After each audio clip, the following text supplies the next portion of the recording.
السلام علیکم دوستو، کیسے ہیں آپ سب؟ میں زبینہ فیاض ایک بار پھر آپ کے ساتھ تو میں لے آئی ہوئی ایک اور نیو کتاب۔ لیکن سٹارٹ کرنے سے پہلے ہمیشہ کی طرح کہوں گی کہ اگر آپ میرے چینل پر نئے ہیں یا اب تک آپ نے چینل کو سبسکرائب نہیں کیا تو پلیز چینل کو سبسکرائب کر لیں، بیل آئیکن کو ضرور دبا دیں، اور اگر آپ کو میرے پڑھے ہوئے ناولس، میرے شارٹ ویڈیوز پسند آتے ہیں تو اپنے کانٹیکٹس میں شیئر کرنا بالکل بھی نہ بھولیں۔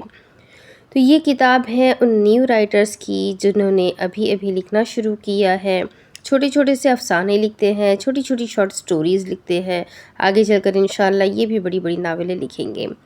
جیسے کہ میں نے پہلے بھی کہا تھا کہ میں نیو رائٹرز کو سپورٹ کرتی ہوں، اور آپ سب سے بھی گزارش ہے کہ آپ لوگ بھی انہیں ضرور سپورٹ کریں، یہ کل فیوچر بنیں گے۔ تو انشاءاللہ یہ آگے چل کر ہمیں بہت ساری اچھی اچھی ناولز دیں گے، بہت ساری اچھی کہانیاں دیں گے، لیکن شروعات میں انہیں سپورٹ کی ضرورت ہے۔ تو انہوں نے یہ ایک انسٹاگرام پر ایک اکاؤنٹ ہے رائٹرز ڈپارٹمنٹ کا، وہاں پر بہت ساری رائٹرز ہیں جن میں آپس میں مقابلے ہوتے ہیں، کتابیں لکھی جاتی ہے، رائٹنگز کی، پوئٹریز کی کمپٹیشنز چلتے ہیں۔ تو جو بھی نیو رائٹرز جوائن کرنا چاہتا ہے ضرور جوائن کریں۔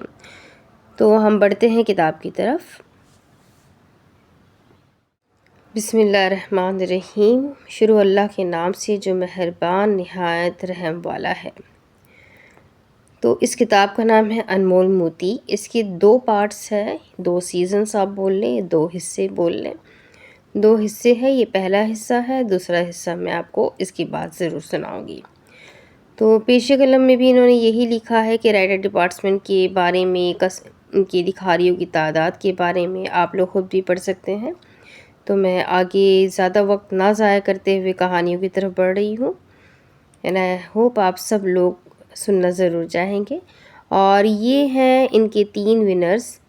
اس کتاب پر بھی انہوں نے شاید کمپٹیشن کروایا تھا جس میں 3 ونرز کو مبارکباد پیش کی گئی ہے رائٹر ڈپارٹمنٹس کی طرف سے، اللہ انہیں کامیابی دے۔ نمبر 1 پر ہے مریم بطول، جن کی کہانی کا نام ہے نار جہیم، اور 2nd پوزیشن پر آئی ہے آمنہ وسیم، جن کی کہانی یقین کامل میں آلریڈی پڑھ چکی ہوں، میرے چینل پر اویلیبل ہے، اس کی پلے لسٹ میں بھی میں اسے ایڈ کر دوں گی۔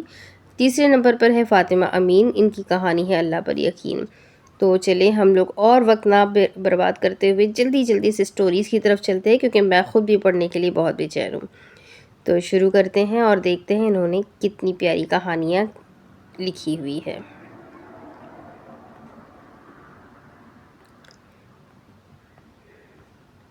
تو پہلی کہانی ہی ہے نار جہیم، اور ان کی رائٹر کا نام ہے مریم بطول جکھڑ۔ تو شروع کرتی ہوں۔ زندگی کیا ہے؟ زندگی محض دائیں اور بائیں کا ایک کھیل ہے۔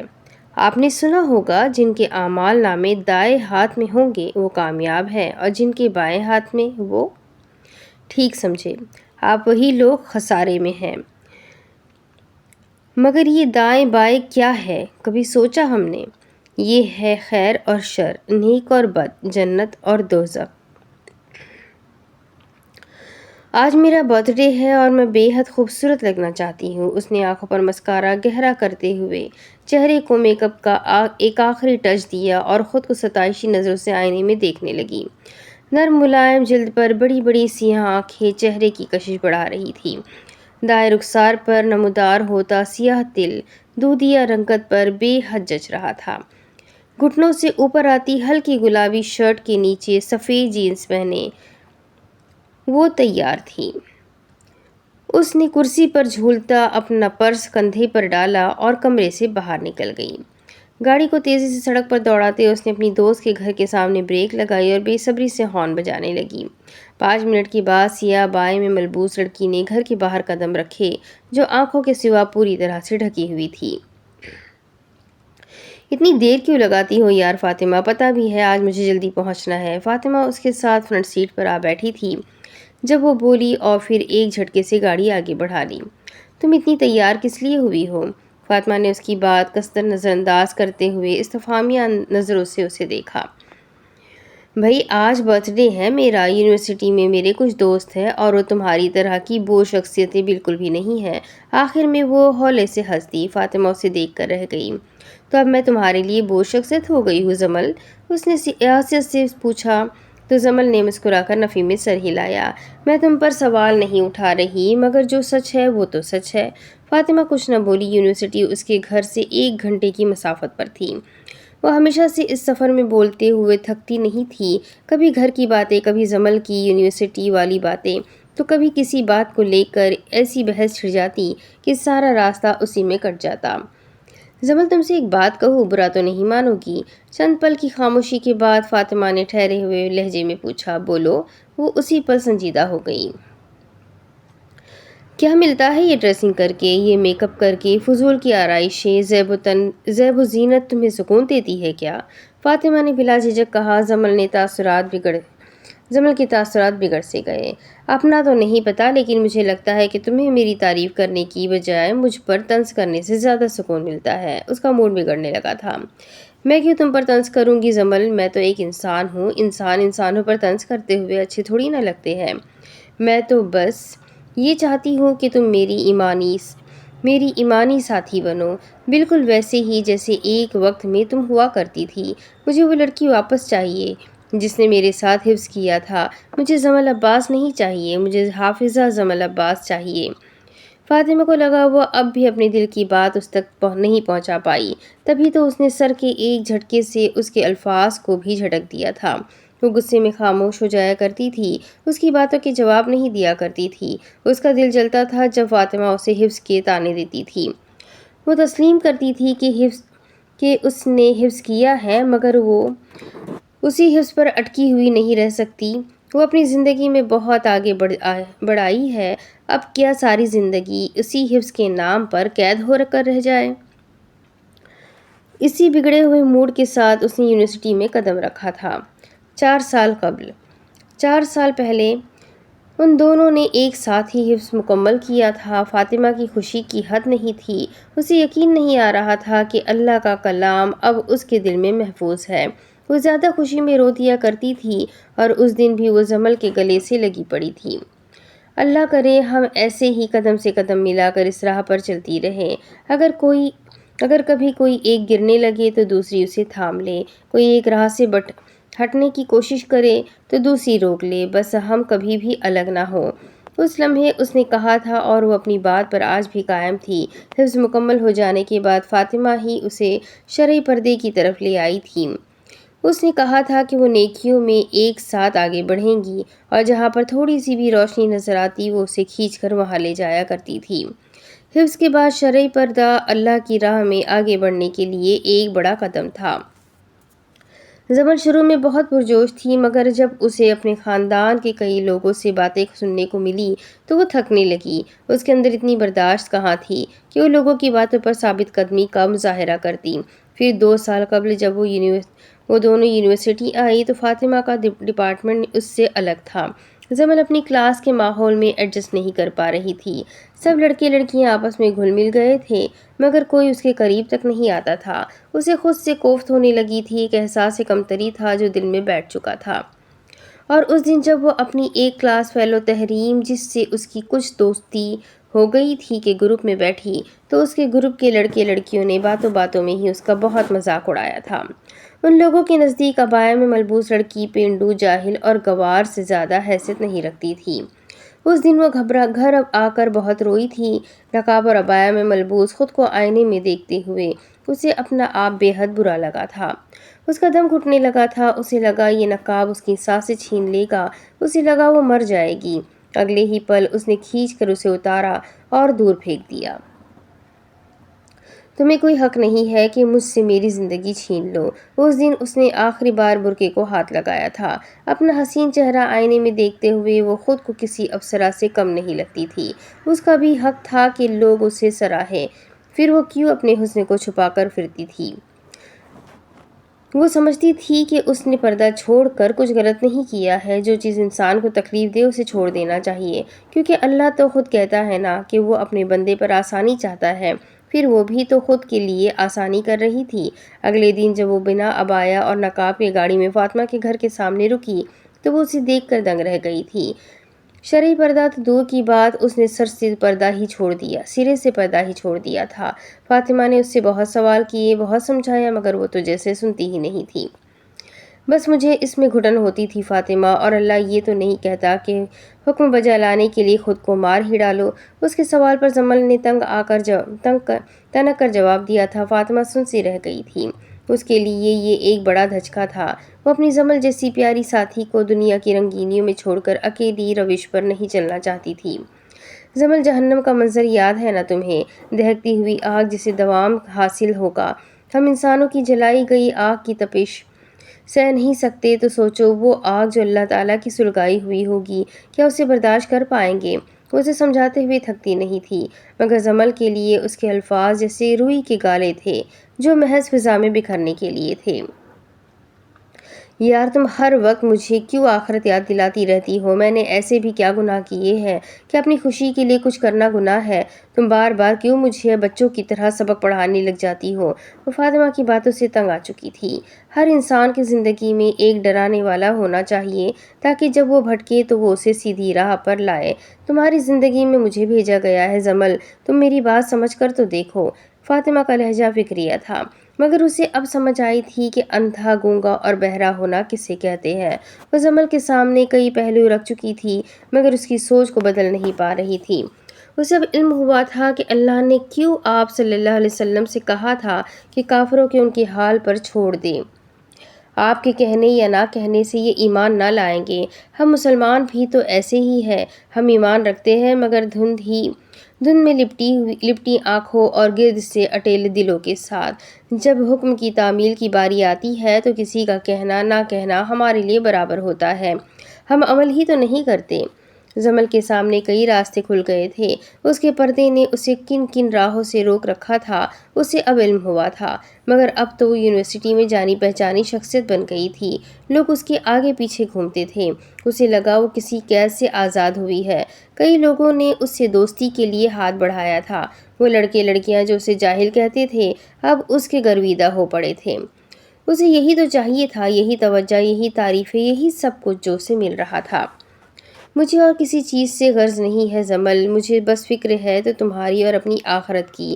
انسان کے سامنے دو چیزیں ہوتی ہے، ایک دنیا اور دوسری آخرت۔ اب یہ اس کے اختیار میں ہے کہ وہ کسے چنتا ہے۔ فاطمہ کے الفاظ اس کا پیچھا نہیں چھوڑتے تھے۔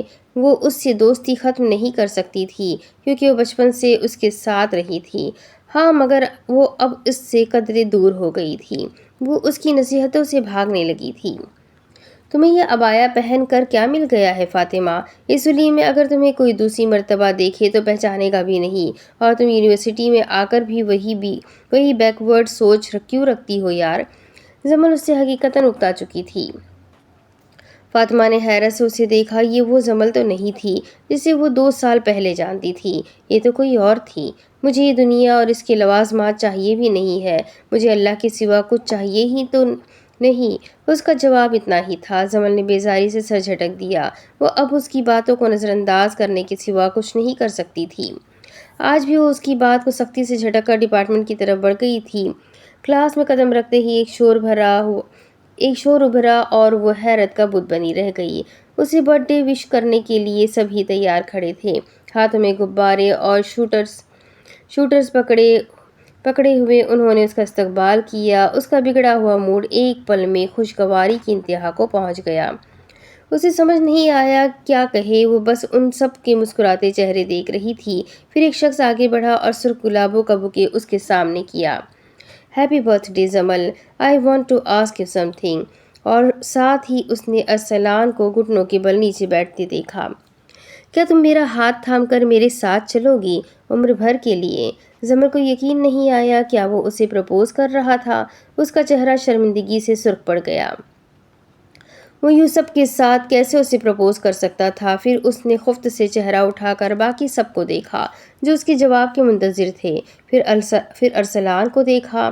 ہاں، وہ اس کا بہت کلوز فرینڈ تھا اور وہ اسے انکار نہیں کر سکتی تھی۔ اس نے چمکتی نگاہوں سے اسے دیکھتے ہوئے سر حسبات میں ہلایا۔ پوری کلاس میں شور ایک بار پھر گونج گیا تھا۔ کیک کاٹنے کے بعد ارسلان نے اسے باہر گھومنے کی پیشکش کی تھی جسے وہ رد نہ کر پائی۔ انسان گمراہی کو دیکھتا ہے تو وہ اسے اپنی طرف کھینچتی ہے، جب اس میں قدم رکھتا ہے تو وہ اس کے سامنے کئی راستے کھول دیتی ہے۔ ہر راستے میں آگے بڑھتے ہوئے ہمیں پتہ تھوڑی نہ چلتا ہے کہ کہاں جا رہے ہیں۔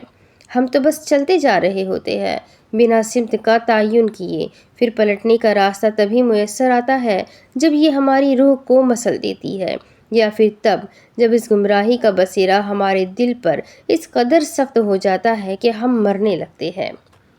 ارسلان کے ساتھ سارا دن گھومنے کے بعد، ہر طرح کی موج مستی کر لینے کے بعد، وہ دوبارہ شام کے 5 بجے یونیورسٹی آئی تھی۔